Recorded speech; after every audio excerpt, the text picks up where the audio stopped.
విద్యార్థులకు నిత్యం నాణ్యమైన భోజనం అందించాలని ప్రభుత్వ విప్ వేములవాడ ఎమ్మెల్యే ఆది శ్రీనివాస్ సూచించారు. వేములవాడ సమీపంలోని తెలంగాణ సాంఘిక సంక్షేమ గురుకుల మహిళా డిగ్రీ కళాశాలను ప్రభుత్వ విప్ కలెక్టర్ శనివారం ఆకస్మికంగా తనిఖీ చేశారు. ఈ సందర్భంగా విద్యార్థులతో మాట్లాడారు. విద్యాలయంలో వసతులు, పాఠ్యాంశాల బోధనపై అడిగి తెలుసుకున్నారు.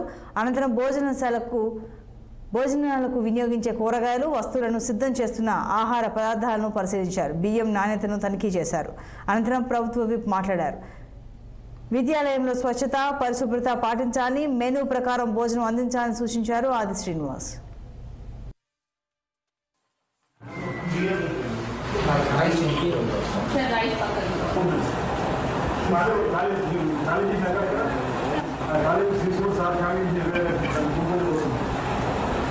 నర్సులు